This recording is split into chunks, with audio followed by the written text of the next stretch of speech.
দেখতে দেখতে 1 বছর হয়ে গেল। সেদিনও ছিল 14ই ফেব্রুয়ারি। শুনলাম কলকাতার কোন এক নামী বেসরকারি হাসপাতালে মারা গিয়েছে।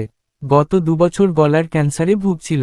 শুনলাম, কিন্তু কিছু বললাম না বা কিছু করলাম না, চুপচাপই থাকলাম। আসলে আমার কিছু করারও নেই, কারণ সে আমার নয়, সে আমার ছিল না কখনো। জানি, এ কোন প্রেম নয়।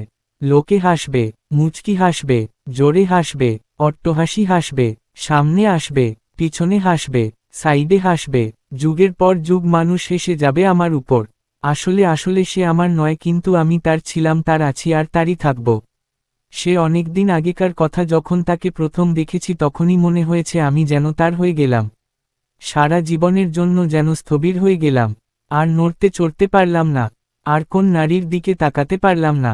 এ যে কি ভয়ানক অসুখ, কাউকে বোঝাতে পারবো না।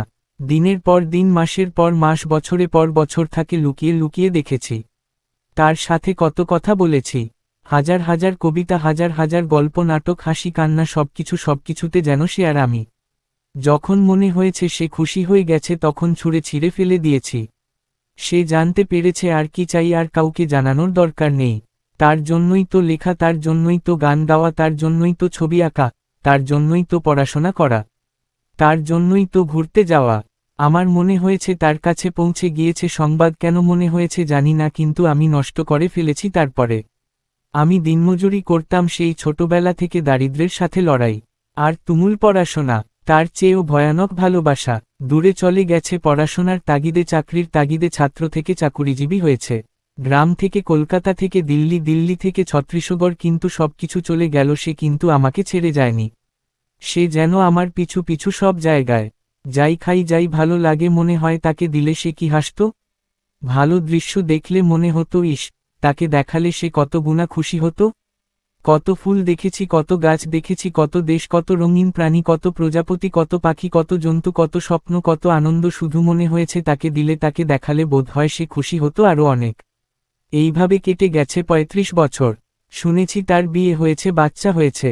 অনেক দিন দেখা হয়নি, কিন্তু মনে মনে সে যেন আমার কাছে সেই স্কুল ছাত্রী থেকে গেছে। এই ভালো আর কখনো দেখা হয়নি, কিন্তু আমি তার কথা ভেবেছি সারা জীবন। ভেবে যাচ্ছি, ভেবে যাব।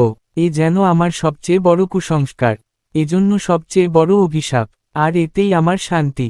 সে সবার কাছে মরে গিয়েছে, কিন্তু আমার কাছে সে কখনো মরবে না। কারণ আমি তাকে অনেক আগেই পেয়ে গেছি, সে আমার সাথেই আছে। সে আমার সাথে ছিল আর আমার সাথে থাকবেও। অনেকে বলে, তুই কি ধ্বজভঙ্গ, তুই কি হোমো, কেন বিয়ে করিস না? তুই কি সন্ন্যাসী, তুই কি বিবাগী নাকি নপুংসক? সত্যিই আমার রাগ হয় না, কারণ আমার কোন উত্তর নেই। এখন যেন আরও বেশি বেশি তার কথা মনে হয়। মনে হচ্ছে যেন সব কিছু ছেড়ে আমার সাথে সময় কাটাতে এসেছে। ভয়ানক অসুখ, সবাই বলেন ডাক্তার দেখা, কিন্তু আমি দেখাবো না। কি অসুখ? এই অসুখই তো চাই আমি। এই অসুখ যেন আমার জন্ম জন্মান্তরের হয়। এই অসুখে ছটফট করতে করতে আমি যেন মরি। সারা জীবন যেন আমার এই অসুখ থাকে। তাদের দিক যারা আমাকে বলে এই অসুখ সারাতে। অসুখ তো অসুখ, আমি তো কাউকে কামড়াতে যাচ্ছি না। আমি তো তাকে পেয়ে গিয়েছি সেই প্রথম দিনেই। সে অনেক বড়লোকের বাড়ির মেয়ে। আমি কখনোই তার যোগ্য ছিলাম না, আজও নই, আর হবও না, হতে চাইও না। কারণ আমি জানি আমার ভালোবাসার জন্য কোন যোগ্যতা লাগে না। এই ভালোবাসা আমাকে শান্তি দেয়। এটা আমার প্রাণবায়ু, এই আমাকে বাঁচিয়ে রেখেছে। সারা জীবন যেন ঘোরের মধ্যে কেটে যাচ্ছে। তাকে কতদিন দেখিনি, আর অসুখ হয়েছে, বিয়ে হয়েছে, অনেক সুন্দরী হয়ে গেছে, সে মা হয়েছে, অনেক সুখী হয়ে গেছে, সে অনেক আনন্দ করেছে, কিন্তু আমার কাছে সে সেই একই আছে। সারা পৃথিবী তাকে বদলে যেতে দেখেছে, আর সবাইকে পরাজিত করে আমি তাকে একইভাবে থাকতে দেখেছি।